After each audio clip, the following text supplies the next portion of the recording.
there was there was times where I struggled with certain things. Um,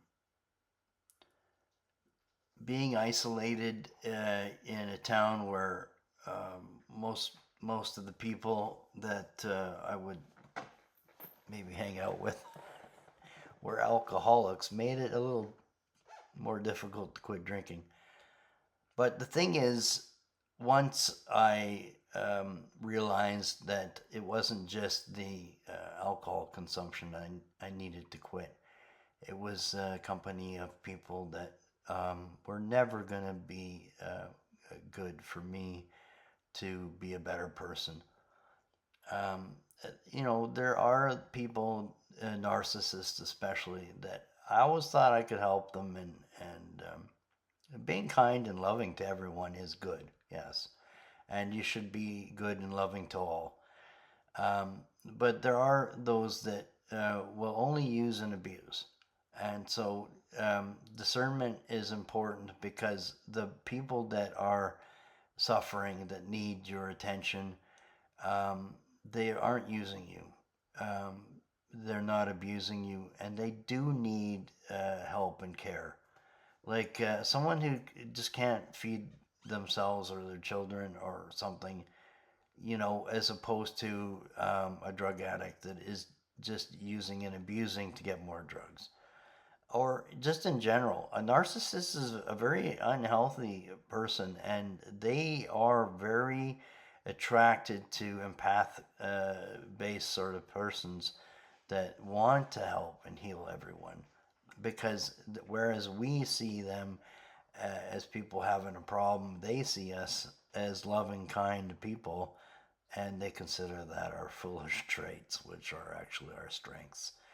And one of the most beautiful thing is in Hebrew 11, or sorry, Hebrews 1, coincidentally. Um, it's a reminder that we are following God, and that following Jesus, and that the likes of God are in Jesus. And I just thought to myself, like, I love God and I know that there's love for me from God, but sometimes I just second guess the fact that I just never felt all that worthy of the love. And but love, when you examine love, it's something that's not with conditions, because the things that a person does, maybe that you don't love, because there are people that they're used and abused, and there's anger, and there's uh, things that are just wrong in general. And so, but you're loved, that they are still loved too, and this love is unconditional. Like with my daughter and friends, that there's mistakes with everyone, but I just love everyone without conditions.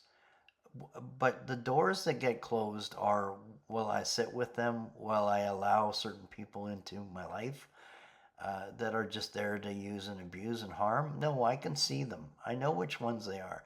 As a matter of fact, there's many people I know that took part in trying to hurt and harm me, and they don't know that I know who they are. These are people that called themselves, pretended they were my friends. These are people I worked with. Um, One guy in particular, fake name and everything. I owned a club with him in Saskatoon, and I never understood how someone could be that hateful for so long. What it is that, but what they do is they get caught in these traps, and Satan's really loading everyone up with traps right now. Here's the simplest way out of these traps, is just to always come back to what is good: love and truth. And now the truth can hurt sometimes, but that is because there's a part of you that needs to be hurt. You need to break away from ego and the destructive nature of ego. Now, I'm not saying people, develop a ego and a persona and they identify as it, but it's not you. You're actually behind the observer. You're the one that's can see the ego and can see all the things happening and the response, and the observer is quite quiet, and it's not really saying anything.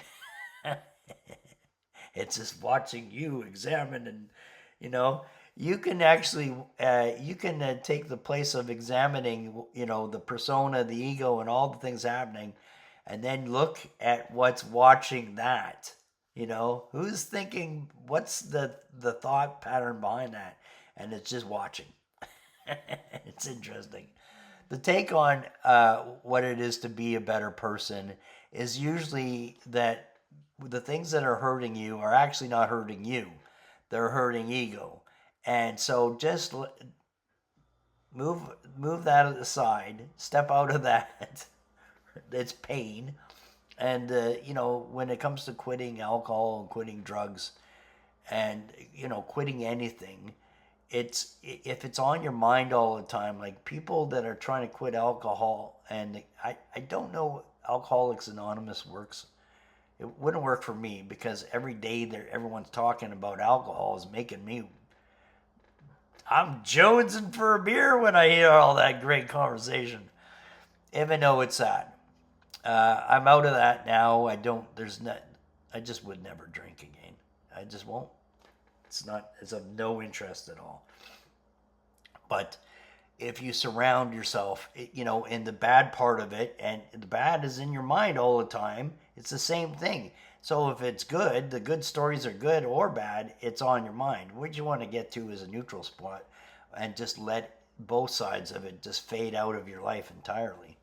It's just like people, it's a person you want in your life or a person you don't want in your life. And either way, if it's someone on your mind all the time, it's especially if it's someone you don't want in your life, that's not a productive way of getting rid of them. They're on your mind all the time. It's probably going to bring up some other problems. I'm just saying, this guy's take on things is that to get to a neutral spot, it's the best way to get that off your mind. And I think that, certain areas like downtown East Side, not the best area to get off drugs. I mean, walk out your door. They're selling here. There's crack pipes in the hospital now. I mean, they got vending machines selling cocaine and heroin. It's not really. I think the best thing is to get away from all the problems, which is also the reminder that the problems are easy and accessible. And seeing other people drinking a beer when you're trying not to drink is also kind of maybe a tougher spot to be for some people. Anyway, love, kindness, that's the win. At no time getting trapped into something. If it's cycled in your head once, anything more than that is bullshit. Get rid of it. And love is the win. I think that one of the more beautiful thoughts I had was that I remind myself in ways of who I follow, which is Jesus Christ, and Jesus resembles God in some ways. Is the most flattering, beautiful idea I had this morning that I got goosebumps and shivers because I turned it into a prayer where I said to God, it was the most flattering, beautiful idea. And I don't know that I ever thought this before, but there is a good side to everyone. And the Holy Spirit is from Jesus. Once he passed, and that Spirit has been gifted to all of his followers, all of his flock. And that loving quietness in your heart, that beautiful, soft voice, which is your heart, the eyes they see and the ears they hear. That's the Spirit attached to you, your soul. Holy Spirit, it's God. And it's to be heard. And that always most beautiful person that you can be is, I would say that's the part of you that should also remind you that you are also of Jesus Christ and God. And it's a beautiful, most flattering idea that I had this morning, that I just warmed up to this beautiful idea, because there's that love that is without condition. And I some days I just never felt of value. I just never felt that love. And now I have it all the time. And that I even had that idea this morning was beautiful. I hope you all can have that beautiful idea today. Just always remember to, and sometimes we feel like we don't really maybe love ourselves, but we can get out and do things for others that is definitely showing some love. I always had more strength in the love I had for others. And now I finally have love for myself again. And I see that God has love for me too. And I want you all to experience this. It's just the most beautiful gifting thing you can ever have. I love you. So does God.